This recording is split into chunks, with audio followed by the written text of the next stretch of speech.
Dear reader, while money doesn't grow on trees, it can grow when you save and invest wisely. Knowing how to secure your financial well-being is one of the most important things you'll ever need in life.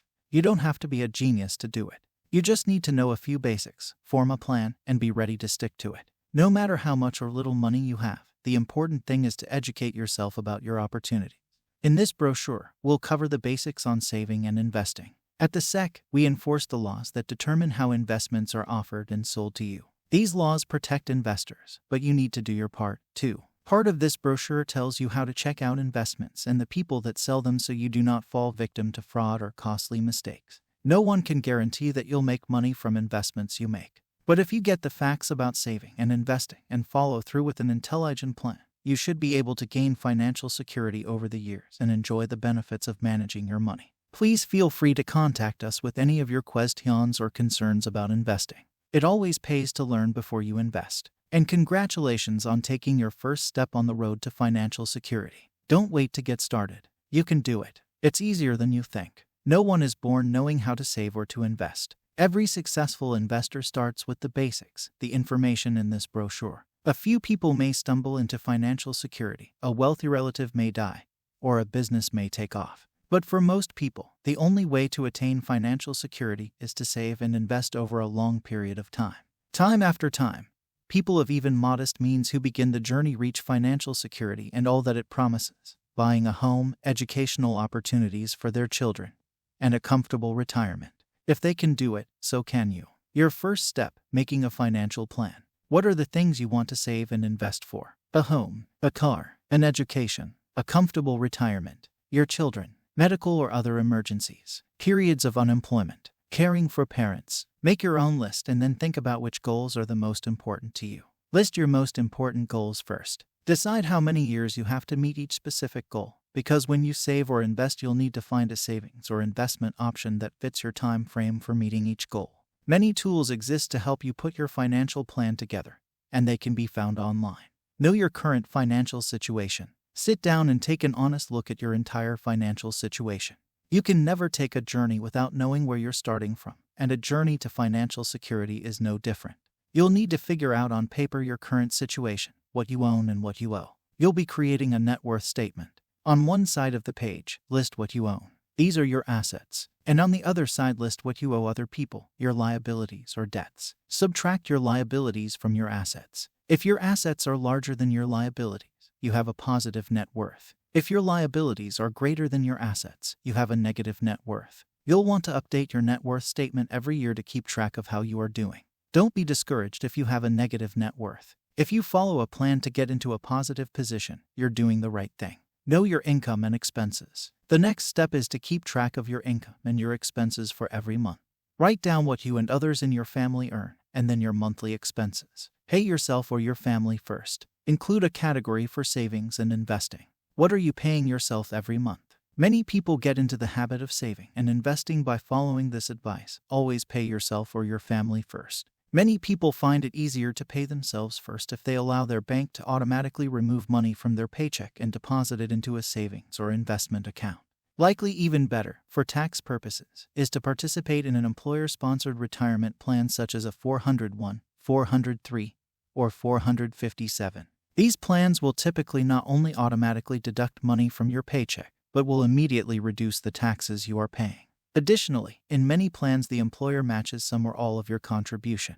When your employer does that, it's offering free money. Anytime you have automatic deductions made from your paycheck or bank account, you'll increase the chances of being able to stick to your plan and to realize your goals. Finding money to save or invest. If you are spending all your income and never have money to save or invest, you'll need to look for ways to cut back on your expenses. When you watch where you spend your money, you will be surprised how small everyday expenses that you can do without add up over a year. Small savings add up to big money. How much does a cup of coffee cost you? If you buy a cup of coffee every day for $1, that adds up to $365 a year. If you saved that $365 for just 1 year, and put it into a savings account or investment that earns 5% a year, it would grow to $465.84 by the end of 5 years, and by the end of 30 years, to $1,577.50. That's the power of compounding.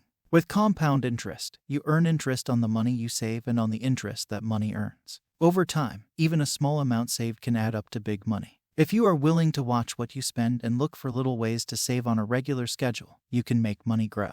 You just did it with 1 cup of coffee. If a small cup of coffee can make such a huge difference, start looking at how you could make your money grow if you decided to spend less on other things and save those extra dollars. If you buy on impulse, make a rule that you'll always wait 24 hours to buy anything.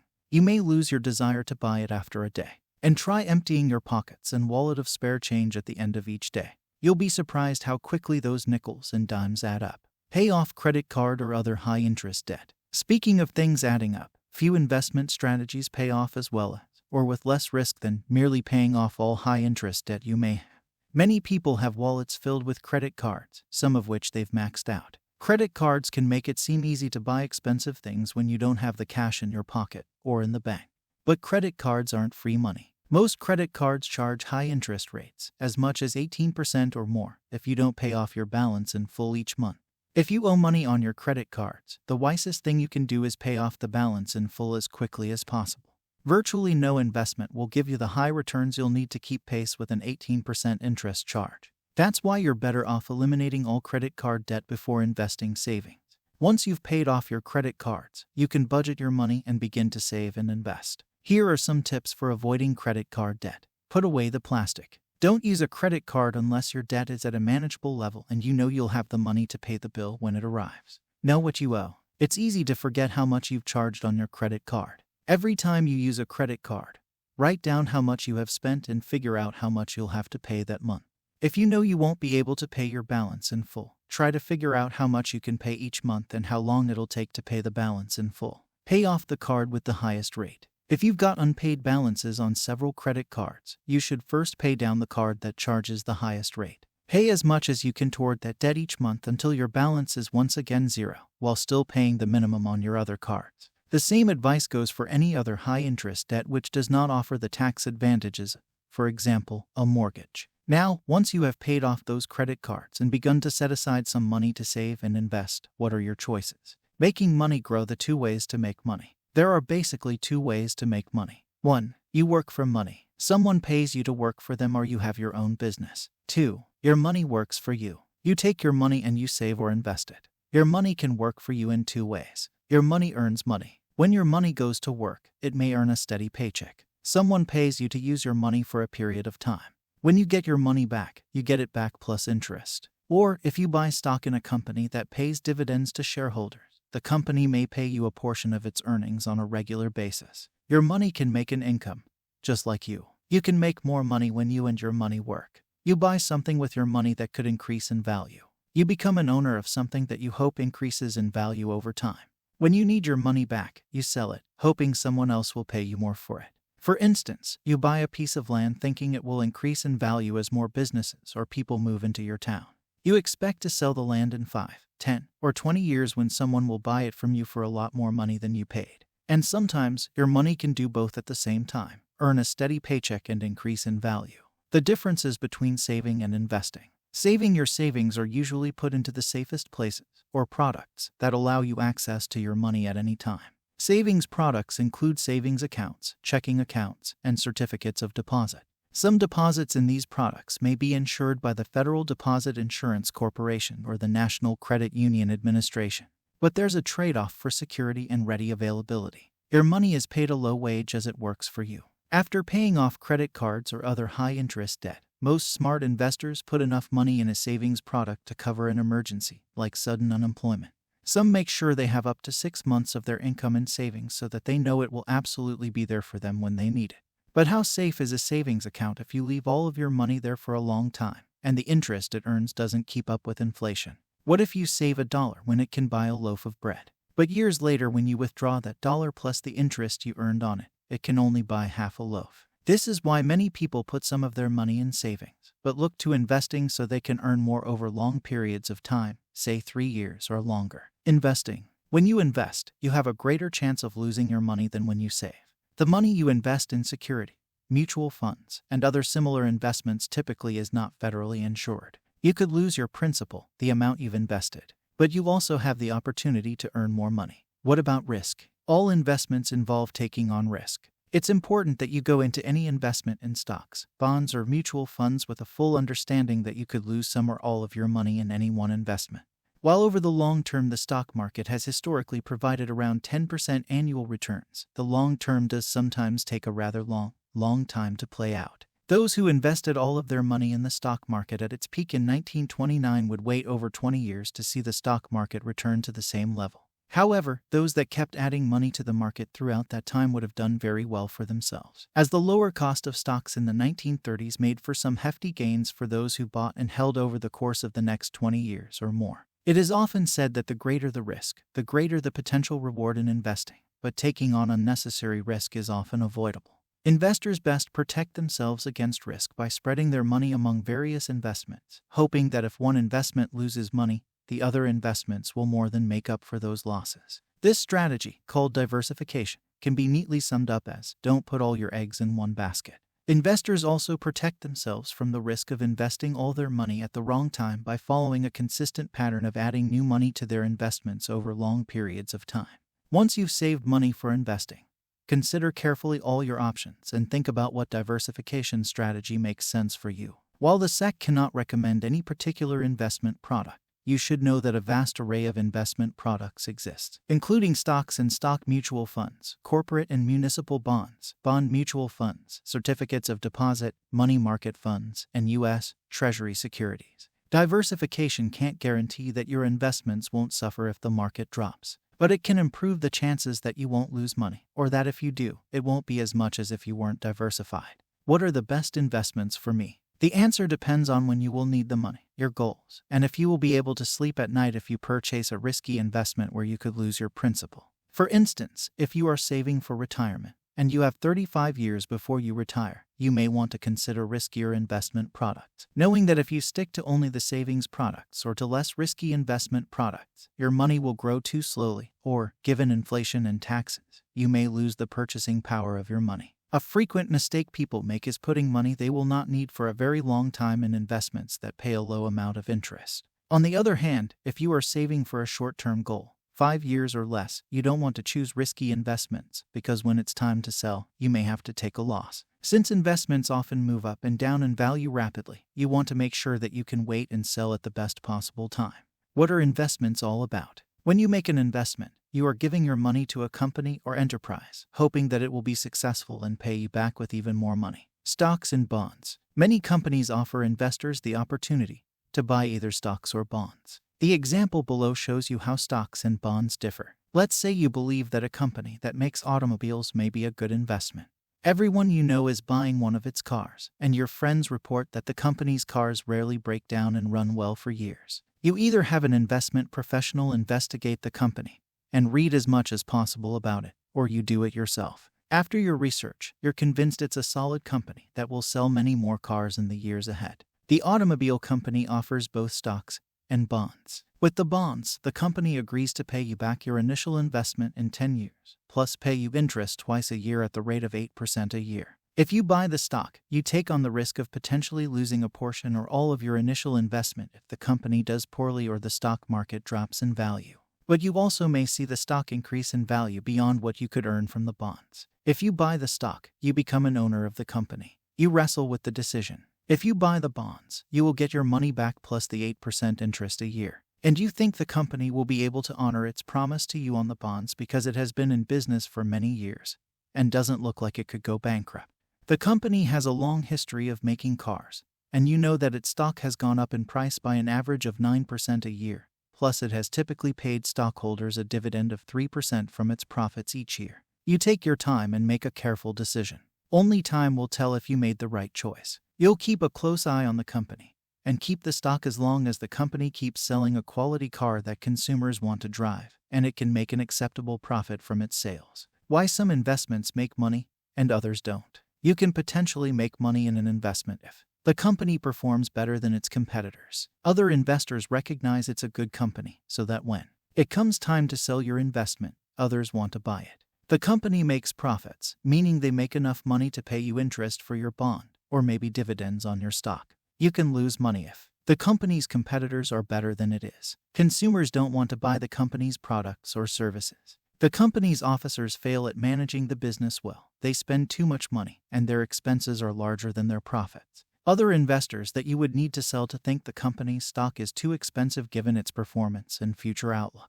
The people running the company are dishonest. They use your money to buy homes, clothes, and vacations instead of using your money on the business. They lie about any aspect of the business, claim past or future profits that do not exist, claim it has contracts to sell its products when it doesn't, or make up fake numbers on their finances to dupe investors. The brokers who sell the company's stock manipulate the price so that it doesn't reflect the true value of the company. After they pump up the price, these brokers dump the stock, the price falls, and investors lose their money. For whatever reason, you have to sell your investment when the market is down. Mutual funds and exchange-traded funds. Because it is sometimes hard for investors to become experts on various businesses, for example, what are the best steel, automobile, or telephone company, investors often depend on professionals who are trained to investigate companies and recommend companies that are likely to succeed. Since it takes work to pick the stocks or bonds of the companies that have the best chance to do well in the future, many investors choose to invest in mutual funds and ETFs. What are mutual funds and ETFs? A mutual fund or ETF is a pool of money run by a professional or group of professionals called the investment advisor. In a managed fund, after investigating the prospects of many companies, the fund's investment advisor will pick the stocks or bonds of company and put them into a fund. Investors can buy shares of the fund, and their shares rise or fall in value as the values of the stocks and bonds in the fund rise and fall. Investors may typically pay a fee when they buy or sell their shares in the fund, and those fees in part pay the salaries and expenses of the professionals who manage the fund. Even small fees can and do add up and eat into a significant chunk of the returns a fund is likely to produce. So you need to look carefully at how much a fund costs, and think about how much it will cost you over the amount of time you plan to own its shares. If two funds are similar in every way except that one charges a higher fee than the other, you'll make more money by choosing the fund with the lower annual costs. Mutual funds and ETFs without active management. One way that investors can obtain for themselves nearly the full returns of the market is to invest in an index fund. This is a fund that does not attempt to pick and choose stocks of individual companies based upon the research of the fund managers or to try to time the market's movement. An index fund seeks to equal the returns of a major stock index, such as the Standard & Poor's 500, the Wilshire 5000, or the Russell 3000, through computer-programmed buying and selling. An index fund tracks the holdings of a chosen index, and so shows the same returns as an index minus, of course, the annual fees involved in running the fund. The fees for index mutual funds and ETFs generally are much lower than the fees for managed funds. Historical data shows that index funds have, primarily because of their lower fees, enjoyed higher returns than the average managed fund. But, like any investment, index funds involve risk. Watch turnover to avoid paying excess taxes. To maximize your fund returns, or any investment returns, know the effect that taxes can have on what actually ends up in your pocket. Funds that trade quickly in and out of stocks will have what is known as high turnover. While selling a stock that has moved up in price does lock in a profit for the fund, this is a profit for which taxes have to be paid. Turnover in a fund creates taxable capital gains, which are paid by the fund shareholders. All funds are now mandated by the SEC to show both their before and after tax returns. The differences between what a fund is reportedly earning and what a fund is earning after taxes are paid on the dividends and capital gains can be quite striking. If you plan to hold funds in a taxable account, be sure to check out these historical returns in the fund prospectus to see what kind of taxes you might be likely to incur. Do I need an investment professional? Are you the type of person who will read as much as possible about potential investments and ask questions about them? If so, maybe you don't need investment advice. But if you're busy with your job, your children, or other responsibilities, or feel you don't know enough about investing on your own, then you may need professional investment advice. Investment professionals offer a variety of services at a variety of prices. It pays to comparison shop. You can get investment advice from most financial institutions that sell investments, including brokerages, banks, mutual funds, and insurance companies. You can also hire a broker, an investment advisor, an accountant, a financial planner, or other professional to help you make investment decisions. Some financial planners and investment advisors offer a complete financial plan, assessing every aspect of your financial life and developing a detailed strategy for meeting your financial goals. They may charge you a fee for the plan, a percentage of your assets that they manage, or receive commissions from the companies whose products you buy, or a combination of these. You should know exactly what services you are getting and how much they will cost. Remember, there is no such thing as a free lunch. Professional financial advisors do not perform their services as an act of charity. If they are working for you, they are getting paid for their efforts. Some of their fees are easier to see immediately than are others. But, in all cases, you should always feel free to ask questions about how and how much your advisor is being paid. And if the fee is quoted to you as a percentage, make sure that you understand what that translates to in dollars. In contrast to investment advisors, brokers make recommendations about specific investments like stocks, bonds, or mutual funds. While taking into account your overall financial goals, brokers generally do not give you a detailed financial plan.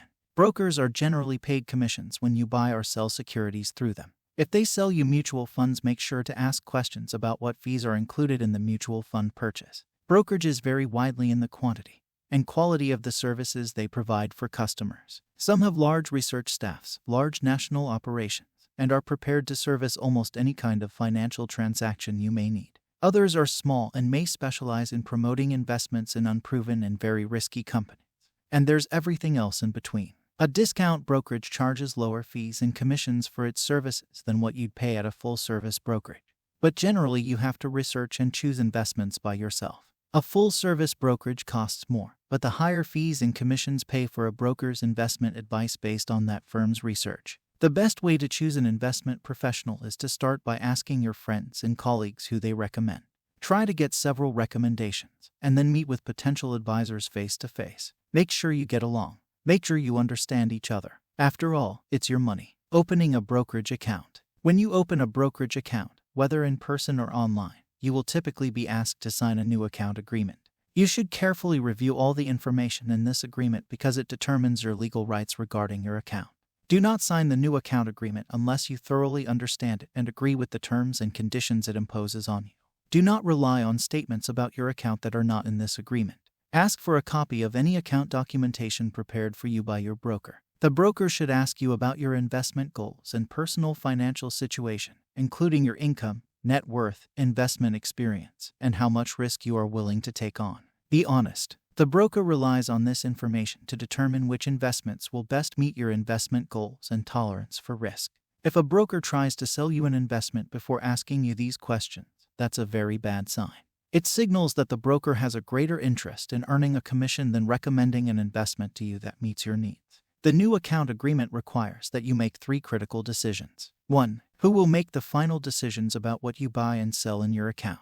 You will have the final say on investment decisions unless you give discretionary authority to your broker. Discretionary authority allows your broker to invest your money without consulting you about the price, the type of security, the amount, and when to buy or sell. Do not give discretionary authority to your broker without seriously considering the risks involved in turning control over your money to another person. 2. How will you pay for your investments? Most investors maintain a cash account that requires payment in full for each security purchase. But if you open margin account, you can buy securities by borrowing money from your broker for a portion of the purchase price. Be aware of the risks involved with buying stocks on margin. Beginning investors generally should not get started with a margin account. Make sure you understand how a margin account works and what happens in the worst-case scenario before you agree to buy on margin. Unlike other loans, like for a car or a home, that allow you to pay back a fixed amount every month, when you buy stocks on margin, you can be faced with paying back the entire margin loan all at once if the price of the stock drops suddenly and dramatically. The firm has the authority to immediately sell any security in your account without notice to you to cover any shortfall resulting from a decline in the value of your securities. You may owe a substantial amount of money even after your securities are sold. The margin account agreement generally provides that the securities in your margin account may be lent out by the brokerage firm at any time without notice or compensation to you. 3. How much risk should you assume? In a new account agreement, you must specify your overall investment objective in terms of risk. Categories of risk may have labels such as income, growth, or aggressive growth. Be certain that you fully understand the distinctions among these terms, and be certain that the risk level you choose accurately reflects your age, experience, and investment goals. Be sure that the investment products recommended to you reflect the category of risk you have selected.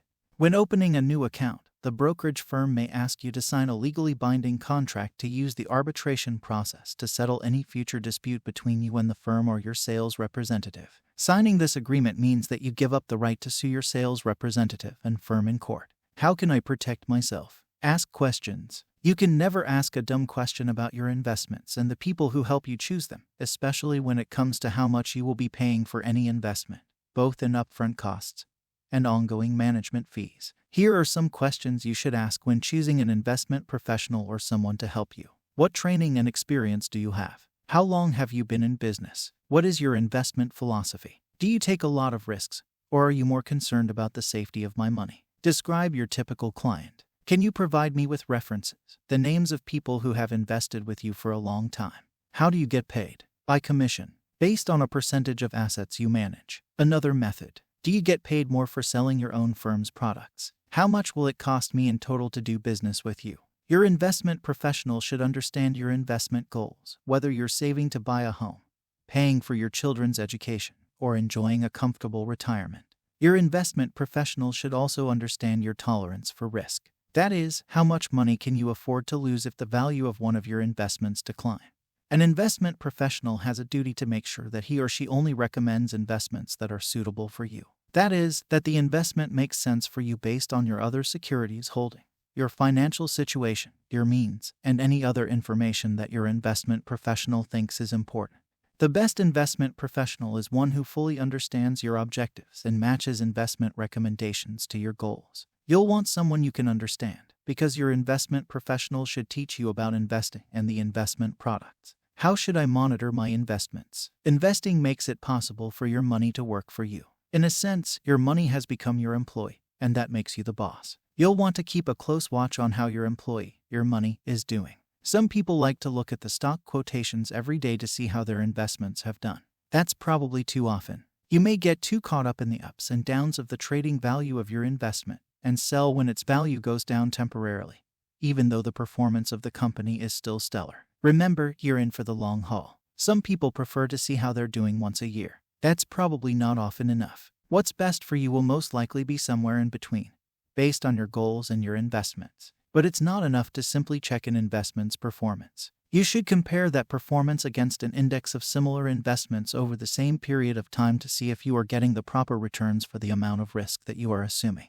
You should also compare the fees and commissions that you're paying to what other investment professionals charge. While you should monitor performance regularly, you should pay close attention every time you send your money somewhere else to work. Every time you buy or sell an investment, you will receive a confirmation slip from your broker. Make sure each trade was completed according to your instructions. Make sure the buying or selling price was what your broker quoted.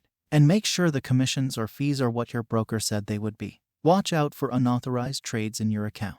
If you get a confirmation slip for a transaction that you didn't approve beforehand, call your broker. It may have been a mistake. If your broker refuses to correct it, put your complaint in writing and send it to the firm's compliance officer. Serious complaints should always be made in writing. Remember, too, that if you rely on your investment professional for advice, he or she has an obligation to recommend investments that match your investment goals and tolerance for risk. Your investment professional should not be recommending trades simply to generate commissions. That's called churning, and it's illegal. How can I avoid problems? Choosing someone to help you with your investments is one of the most important investment decisions you will ever make. While most investment professionals are honest and hardworking, you must watch out for those few unscrupulous individuals. They can make your life savings disappear in an instant.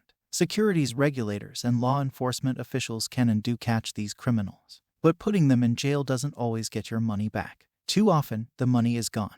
The good news is you can avoid potential problems by protecting yourself. Let's say you've already met with several investment professionals based on recommendations from friends and others you trust, and you've found someone who clearly understands your investment objectives. Before you hire this person, you still have more homework. Make sure the investment professional and her firm are registered with the SEC and licensed to do business in your state. And find out from your state's securities regulator whether the investment professional or her firm have ever been disciplined, or whether they have any complaints against them.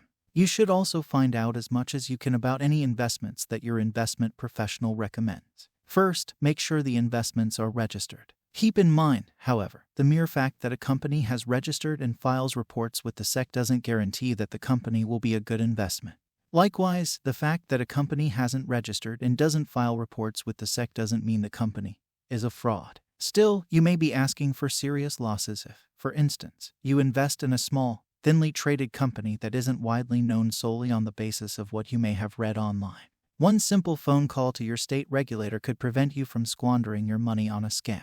Be wary of promises of quick profits, offers to share inside information, and pressure to invest before you have an opportunity to investigate. These are all warning signs of fraud. Ask your investment professional for written materials and prospectuses, and read them before you invest. If you have questions, now is the time to ask. How will the investment make money? How is this investment consistent with my investment goals? What must happen for the investment to increase in value? What are the risks? Where can I get more information? Finally, it's always a good idea to write down everything your investment professional tells you. Accurate notes will come in handy if ever there's a problem. Some investments make money, others lose money. That's natural, and that's why you need a diversified portfolio to minimize your risk. But if you lose money because you've been cheated, that's not natural, that's a problem. Sometimes all it takes is a simple phone call to your investment professional to resolve a problem. Maybe there was an honest mistake that can be corrected. If talking to the investment professional doesn't resolve the problem, talk to the firm's manager and write a letter to confirm your conversation. If that doesn't lead to a resolution, you may have to initiate private legal action.